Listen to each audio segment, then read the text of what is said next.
Salut à tous et bienvenue pour une nouvelle review du KP03, autrement dit le G23 ou le G32 ou les deux. Parce que c'est pareil, c'est exactement pareil. Je vais vous expliquer la différence juste après. Dans la boîte, tout d'abord, on trouve un peu de tout. Des notices, donc les parties de la réplique, les mises en garde, des cibles et encore un manuel d'utilisateur. Suite à ça, on a comme la plupart des boîtes de GBB, une boîte pour les billes, enfin deux billes, le chargeur qui fait 23 billes,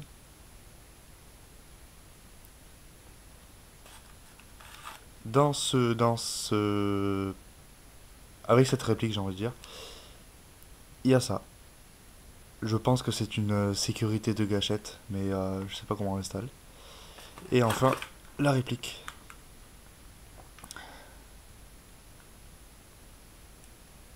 Culasse métal, corps ABS.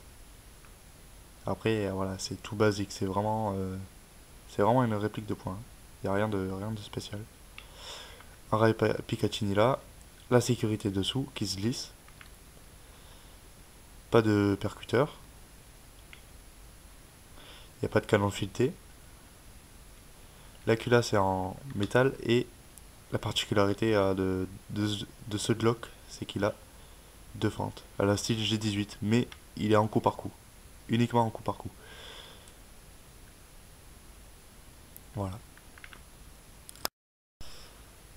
Donc voici la réplique, le chargeur. Donc la particularité d'une culasse métal, c'est que c'est quand même beaucoup plus raide qu'une culasse plastique.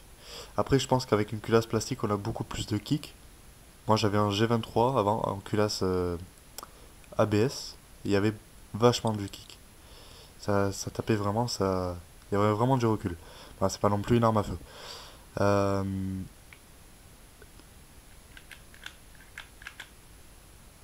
Après, voilà, je sais pas quoi dire d'autre. Je pense qu'il n'y a rien d'autre à dire. C'est qu'une réplique de poing, il n'y a pas de mécanisme, il n'y a rien du tout. Il y a juste ça que j'aime bien, moi, le viseur. Et après, c'est, voilà, famille de Glock, hein. Bonne prise en main, pour poser le pouce, nickel. Après, c'est ambidextre, donc on peut poser le pouce là aussi pour les gauchers. Euh, voilà. Je peux tirer à vide juste comme ça.